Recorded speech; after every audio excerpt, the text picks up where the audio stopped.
Hello friends, welcome to Ipsita's cooking tales. শীতের মরশুম দরজায় কড়া নাড়ছে, আর বাজার ভরে উঠছে নানা রকম শীতের সবজিতে। নানা রকম সতেজ সবজির মধ্যে যখন এই পালং শাকগুলিকে দেখলাম, তখন মনে হলো একটু পালং পনির বানালে কেমন হয়। তাই আজকে আমি তোমাদের জন্য নিয়ে এসেছি পালং পনিরের রেসিপি। প্রথমেই শাকগুলোকে আমরা ভালো করে বেছে নেব। শাকটা খুব কচি ছিল এবং তার থেকে আমরা আরও পরিষ্কার শাকগুলো এভাবে বেছে নিলাম, যেভাবে আমি ভিডিওতে দেখিয়েছি। শাকটা বাছা হয়ে গেলে খুব পরিষ্কার করে আমরা শাকটাকে 2 থেকে 3 বার ধুয়ে নেব। দেখুন, ধুয়ে আমি নিয়ে নিয়েছি শাকটাকে। এছাড়া লাগবে আর একটি অন্যতম উপকরণ, যা হলো পনির। আমি এখানে ফুল ক্রিম পনির নিয়েছি কিছুটা রসুন, সেটাকে আমরা ভালো করে কুচিয়ে নেব। রসুনটা যত সুন্দর করে কুচাবো, তত আমাদের রান্নায় এর গন্ধটা খুব সুন্দর করে ছড়িয়ে পড়বে। আর নিয়েছি 1 চামচ গোটা জিরে, নিয়েছি 4-5টি কাঁচা লঙ্কা। প্রথমে পনিরটাকে মোটামুটি কিউব সাইজ করে কেটে নেব। প্রত্যেকটা কিউব যেন সমান আকারের হয়, সেভাবে আমরা এটাকে কাটার চেষ্টা করব। দেখুন, পনিরগুলো আমাদের কাটা হয়ে গেছে। এবারে একটা পাত্রের মধ্যে বেশ কিছুটা জল নিয়ে আমরা গরম হতে দিলাম। সামান্য লবণ দিয়েছি তার মধ্যে, এবং তার মধ্যে ধুয়ে পরিষ্কার করে রাখা পালং শাকগুলো দিয়ে দিলাম। পালং শাকগুলো দিয়ে আমরা এখানে 3 থেকে 4 মিনিট এটাকে সিদ্ধ করব বা বয়েল করব। খুব বেশি বয়েল করব না, মোটামুটি 3-4 মিনিট বয়েল হয়ে গেলেই এটা আমরা জল থেকে তুলে নেব।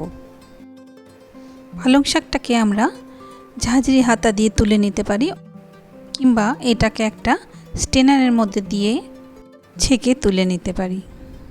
গরম জল থেকে তুলে এটাকে বেশি দেরি না করে আমরা সঙ্গে সঙ্গে বরফ জলের মধ্যে ট্রান্সফার করে দেব বা দিয়ে দেব। তাতে এর কালারটা খুব সুন্দর থাকবে, অর্থাৎ সবুজ থাকবে। কারণ এই যে গরম জলে যে রান্নাটা হচ্ছিল, সেই রান্নাটা ঠান্ডা জলে দেওয়ার সঙ্গে সঙ্গে বন্ধ হয়ে যাবে। অর্থাৎ এটা হঠাৎ করে ঠান্ডা হয়ে গেলে এই শাকের কালারটা এইরকমই থাকবে। জল থেকে শাকটা তুলে হাত দিয়ে চিপে জলটা বার করে আমরা একটা মিক্সিং জারের মধ্যে নিয়ে নেব। শাকটা দিয়ে দিলাম, শাকের সাথে দিলাম 2টো কাঁচা লঙ্কা এবং কিছুটা ধনেপাতা। কাঁচা লঙ্কাটা ঝাল অনুযায়ী দেবে, যে যেরকম পছন্দ করো সেই রকম অনুযায়ী ঝালটা দেবে।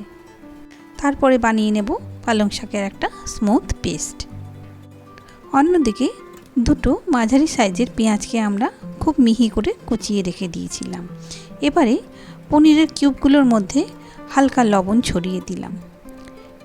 একটা কড়াইয়ের মধ্যে নিয়ে নিলাম 2 টেবিল চামচ সাদা তেল। কড়াইটা সাদা হওয়াতে সাদা তেলটা যেন আর বোঝাই যাচ্ছে না। তার সাথে দিলাম কিছুটা ঘি, এবং তার মধ্যে পনিরগুলোকে আমরা ভেজে নেব।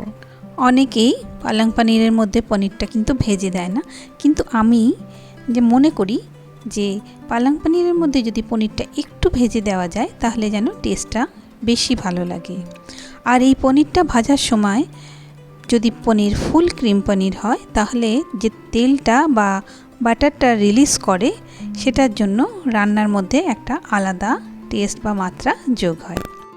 পনির আমাদের ভাজা হয়ে গেছে। আমরা কড়াই থেকে পনিরটা তুলে নিলাম এবং বেঁচে থাকা তেলটার মধ্যে যোগ করলাম কুচিয়ে রাখা রসুন, আর দিয়ে দিলাম 1 চামচ গোটা জিরে। ফোড়ন হিসাবে এখানে আমি গোটা জিরে ইউজ করেছি। তবে বলে রাখি আর একটা কথা, যে ফোড়নের জন্য আপনারা এখানে গোটা মেথিও ইউজ করতে পারেন। সেক্ষেত্রে মেথিটা একটুখানি দিয়ে তেল থেকে তুলে নিতে হবে, অন্যথায় এটা তেতো হয়ে যেতে পারে। ফোড়নটা ভাজা হয়ে যাওয়ার পরে এর মধ্যে আমরা দিয়ে দিলাম কুচিয়ে রাখা পেঁয়াজ।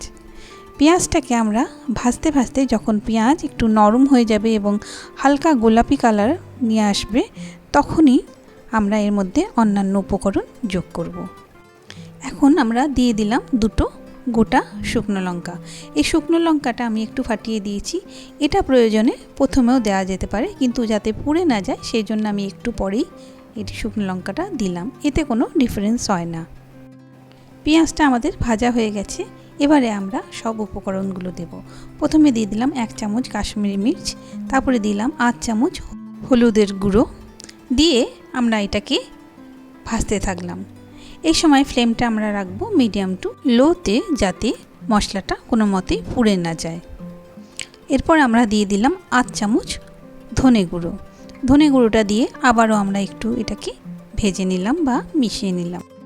সমস্ত কিছু ভাজা হয়ে গেলে এবারে আমরা বেটে রাখা পালং শাকটা বা পালং শাকের পেস্টটা আমরা এই মশলার মধ্যে দিয়ে দিলাম। দিয়ে এটাকে আমরা ভালো করে মিশিয়ে নিলাম। এবারে এই পালং শাকের পেস্টটা সমস্ত মশলার সাথে আমি বেশ কিছুক্ষণ কষবো। মোটামুটি একটু সময় দিয়ে মিডিয়াম ফ্লেমে এটাকে আমরা কষতে থাকবো। খেয়াল রাখতে হবে যাতে কোনো মতে এটাকে পুড়ে না যায়। পালং শাকটা এইভাবে কিছুক্ষণ রান্না করার পরে আমরা এর মধ্যে দিয়ে দেব সামান্য লবণ, মানে 8 চামচ মতন লবণের মধ্যে দিয়ে দেব। শাকে খুব বেশি লবণ হয়ে যায় খুব তাড়াতাড়ি, তাই জন্য লবণের মাত্রাটা বুঝে দেওয়াই ভালো। আরও কিছুক্ষণ এভাবে রান্না করার পরেই যে মিক্সিটাতে আমরা পালং শাক বেটেছিলাম বা পেস্ট করেছিলাম সেই মিক্সি দেওয়া ঝোলটা এর মধ্যে দিয়ে দিলাম। দিয়ে আবার কিছুক্ষণ নেড়ে দিলাম, তাতে পালং শাকের কনসিস্টেন্সিটা আমাদের ঠিকঠাক মনে হলো। টেস্টটাকে ব্যালেন্স করার জন্য দিয়ে দিলাম খুব সামান্য চিনি, আর দিয়ে দিলাম কিছুটা কসুরি মেথি হাতে ঘষে, তাতে একটা সুন্দর গন্ধ যোগ হবে। পালংটা আমাদের মোটামুটি ভাজা হয়ে গেছে। এখানে আমরা এবারে যোগ করে দেব ভেজে রাখা পনিরটা। পনিরটা যোগ করার পরে আমরা খুব সাবধানে এটাকে নেড়ে পালং শাকের সাথে মিশিয়ে নেব। এই রান্নায় আমরা কোনো রকম টমেটো বা গরম মশলা ইউজ করছি না। এই কটা উপকরণ দিয়ে রান্না করলেই দেখবেন পালং পনিরের খুব ভালো টেস্ট হয়। এটা আমি নিজেই করে দেখেছি। মোটামুটি পালং পনির রেডি। আমাদের এবারে পালং পনির নামিয়ে নিতে হবে। একটা সার্ভিং বোলের মধ্যে আমরা পুরো পালং পনিরটা নামিয়ে নিলাম। এইভাবে পালং পনির রান্না করলে টেস্ট কেমন হয় সেটা তো আপনারা বাড়িতে রান্না করলেই বুঝতে পারবেন, তবে দেখতে খুব সুন্দর হয়েছে সেটা আমি বলতেই পারি। সার্ভিং বলে নামানোর পরে উপর থেকে আমি দিয়ে দেব 1-2 পিস বাটার। বাটারের সাথে পালং পনির মিশে গেলে পালং পনিরের টেস্টটা আরও খুব দুর্দান্ত লাগে। এই পালং পনির আপনারা এনজয় করতে পারেন ভাত, রুটি, পোলাও, নান, কুলচা যা কিছুর সাথে।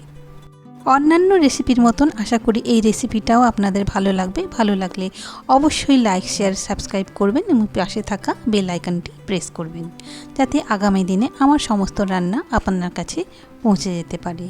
তোমাদের মূল্যবান মতামত দিতে কিন্তু ভুলো না। আর শুরু থেকে শেষ অবধি আমার ভিডিও দেখার জন্য তোমাদের অসংখ্য ধন্যবাদ।